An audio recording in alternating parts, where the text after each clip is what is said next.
Right. All right.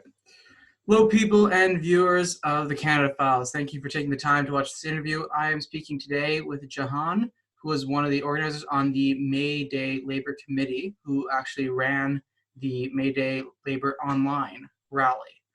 So, Jahan, can you tell people a bit more about yourself and expand on your role in organizing the May Day labor strike?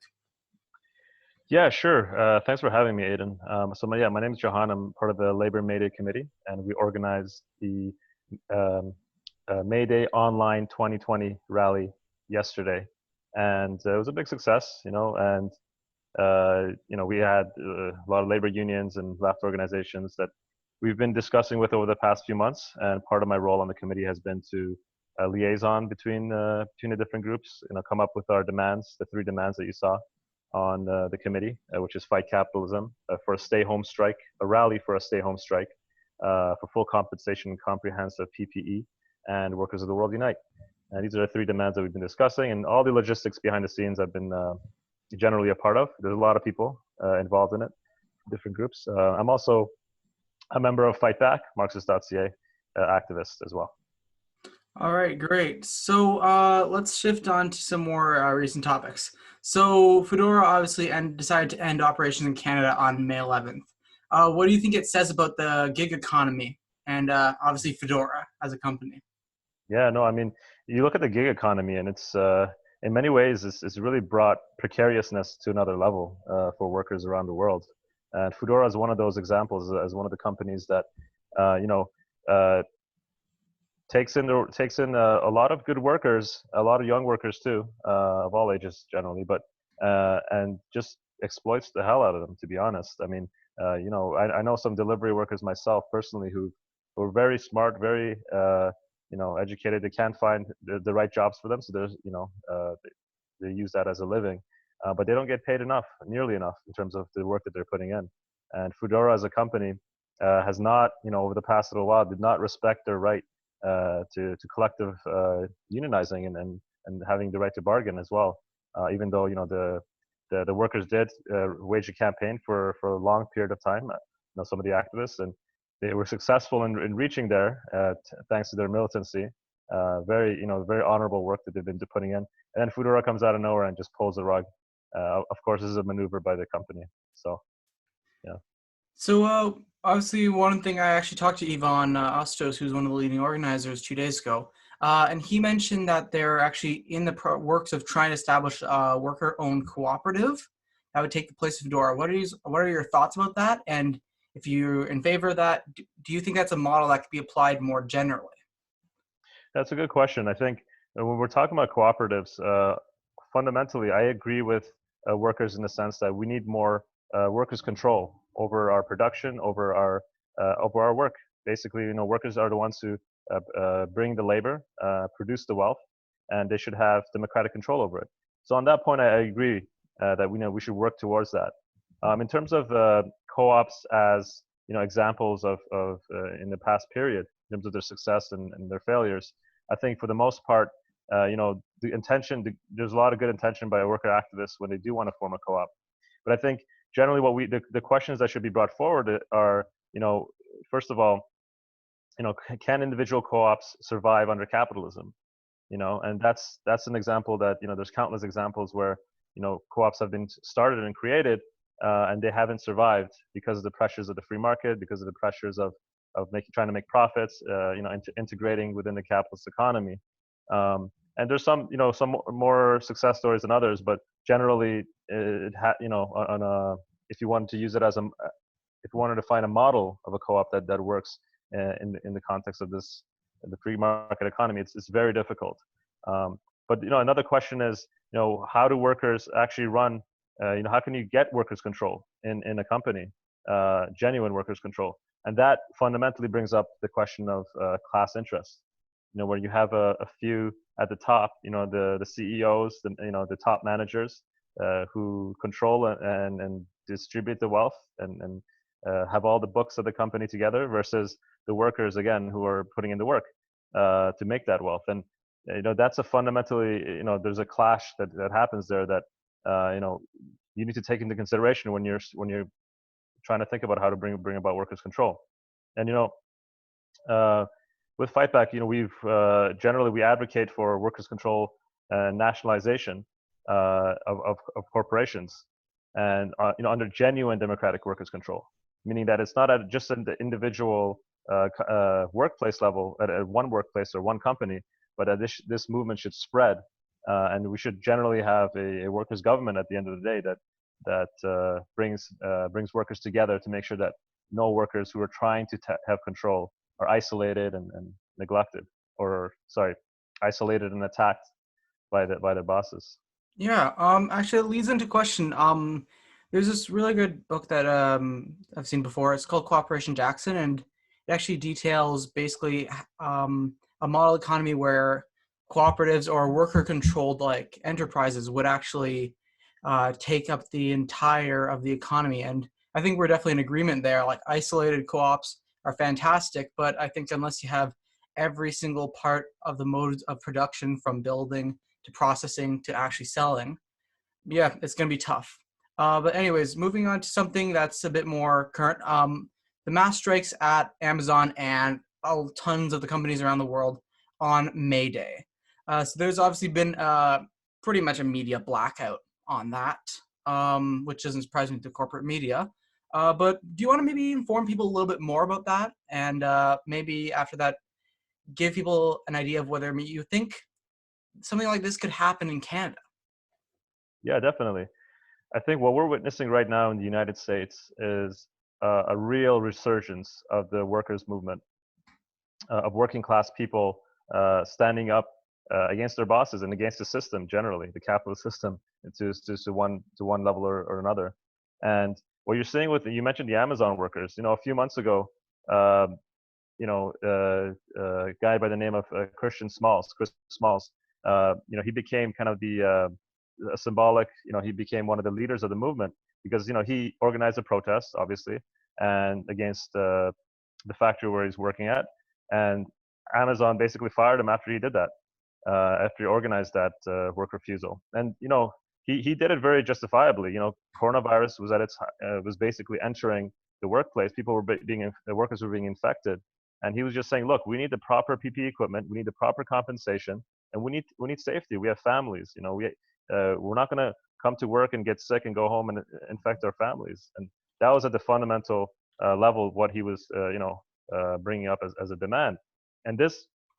But he also represents thousands of Amazon workers and thousands more workers in Whole Foods, Instacart, and these other workers in these other companies that are also standing up. A lot of them essential workers who are still not even just essential workers, non-essential workers who are forced to work for their livelihoods, who are starting to stand up against the profiteering of these companies. I mean, look at Jeff Bezos, the CEO of Amazon. His wealth is just skyrocketing. What is he worth now? Over $100 billion. I'm not even keeping track of how much money he's making right now. But this one individual controls that much wealth, while over 500,000 Amazon workers are forced to work near minimum wage, and also not getting the proper personal protective equipment. So these are the issues that are generally have been kind of brewing in the last month or so. And I think yesterday what we saw on May 1st was something incredible. I think when we talk about May Day, International Workers' Day, this is a day that was rooted in America, in the United States, in Chicago. But for generations, I would say, even decades, this memory has been basically erased. Has been tried to be erased in the mainstream media in the United States. But what you're seeing is because of the coronavirus, because of the coronavirus effects on the economy, an economy that, by the way, was already fragile for a long time, because of the crisis of capitalism. And so what you're seeing now is that this memory is coming back. I mean, Chris Smalls and a lot of these other workers who are not unionized, by the way, just instinctively are saying, we want to do a general strike on May 1st. And I'm not sure the exact numbers, but there's definitely thousands of workers involved in this, and these work refusals as a symbolic gesture. And I think this is just the beginning of what we're starting to see as a resurgence of the workers' movement in the United States. Yeah, it's obviously terrific to see. And so shifting back to Ontario again, and a lot of the provinces, I think what everyone's seen is a lot of premiers pushing for reopening plans and really kowtowing to big business and the demands to basically put people back on the firing line in this time of pandemic. Can you just get your thoughts on that and really what it means for workers? Yeah, definitely.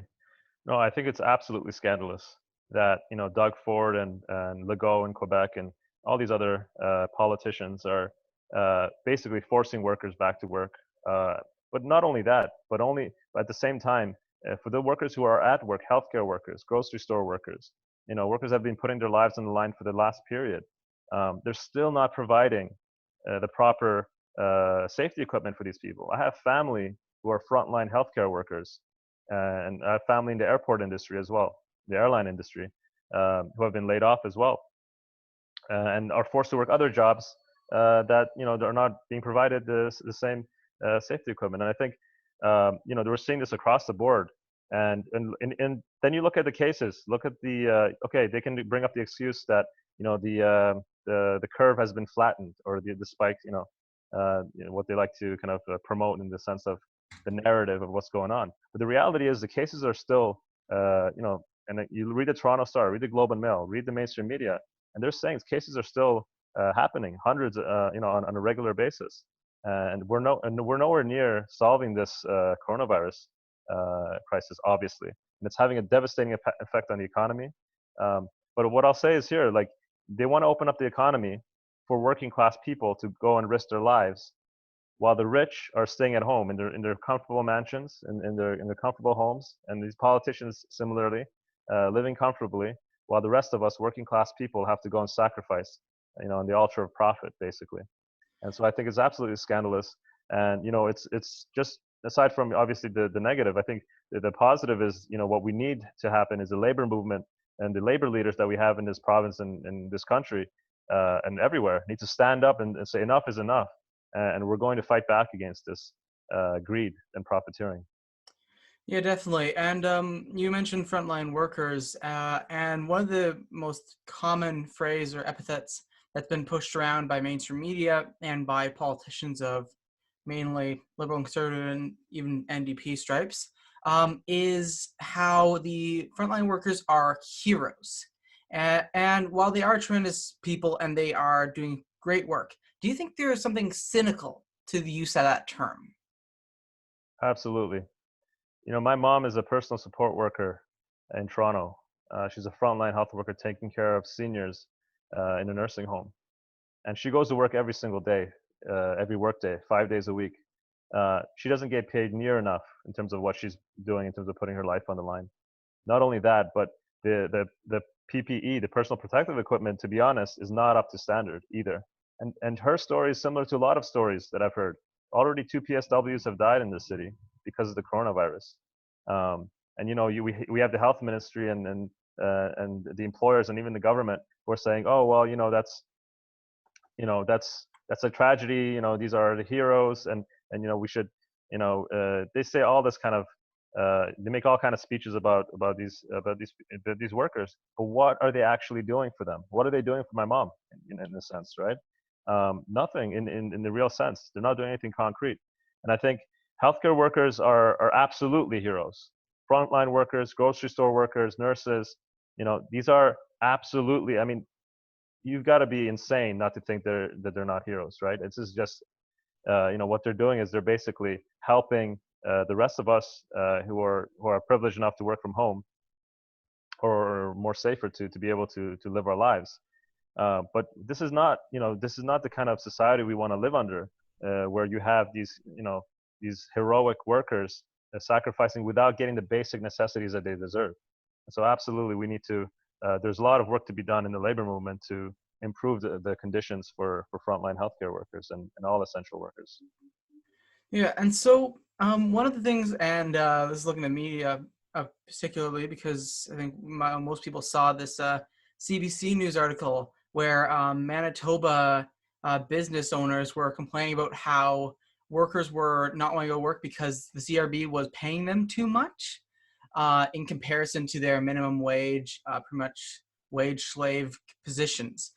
Could you maybe explain to people the falsehoods of this and maybe expand a little bit on worker power and how they are so crucial to the success of any business in a capitalist economy?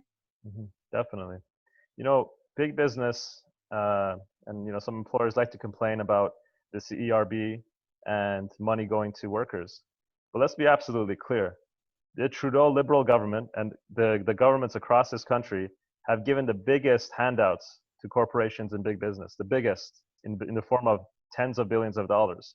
So how dare they come up to workers who are risking their lives, who are barely paying their necessities at home if they have to stay home, and say that they're getting paid too much, when it's it's the rich and the bosses who are absolutely getting away with tax dollars from working class people and the wealth that we create.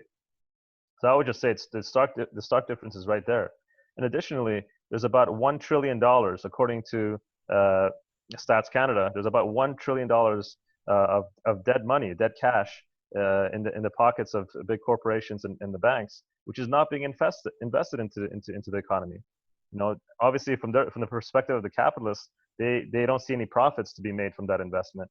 But our position is, Fightback and all those a lot of the lefts in the Labor May Day Committee, our position is that money should be used in emergency benefits. And not only that, the bosses fundamentally should be paying for this crisis, not working class people.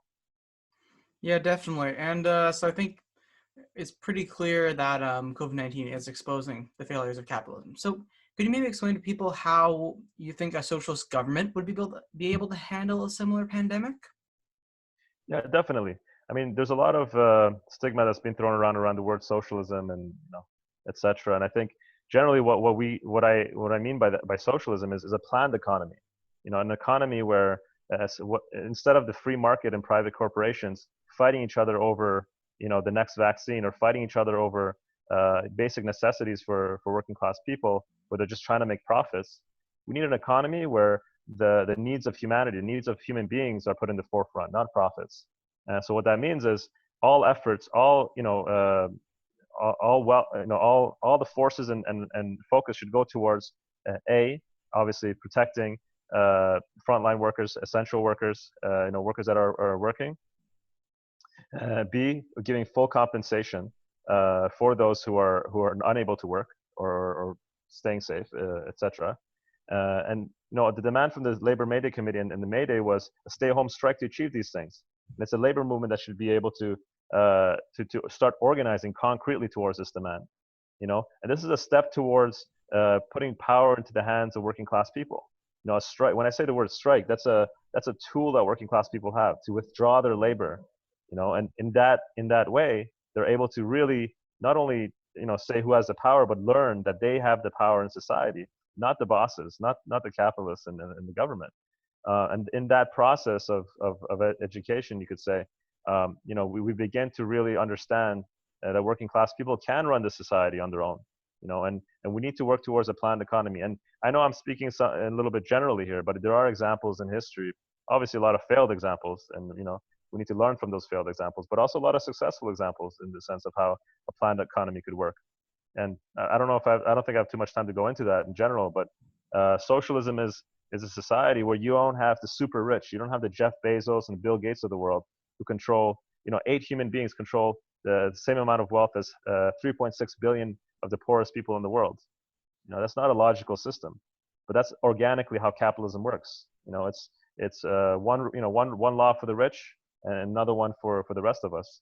And that's something that we want to turn upside down. We want to make sure that the majority of people in society, working class people, oppressed, unemployed, begin to have economic control over their lives. That yes, we can elect a government that can do better things, but until we actually have economic control over the economy, until we actually control the wealth as working class people through leadership, we won't be able to decide where the money goes and how to divide and organize our society. Yeah. Okay. So I guess before we get going, I just want to ask you: is there anything you want to mention? Is there things you want to plug? Just feel free to do that. Yeah, sure. So I'm also I'm also an editor on Fightback, which is Marxist.ca, and we have a lot of articles and videos on the coronavirus crisis. And I invite everyone to as well, especially those who've been involved in the May Day celebrations yesterday, International Workers' Day, that yesterday was just the beginning. We need to continue to organize. We need to continue to educate ourselves in the history and the theory and economics, but also organize ourselves to be active. People right now, working class people, are in crisis, and we generally need to be able to act and come together. There's only so much you can do as an individual, but there's a lot that you can do when you come together as on the same class basis, and then begin to fight for the society that you want. So I'll kind of leave it there. All right. Thank you so much, Jahan, for coming to speak on the Canada Files. Thanks for having me, Aidan. All right. Have a good one. All right.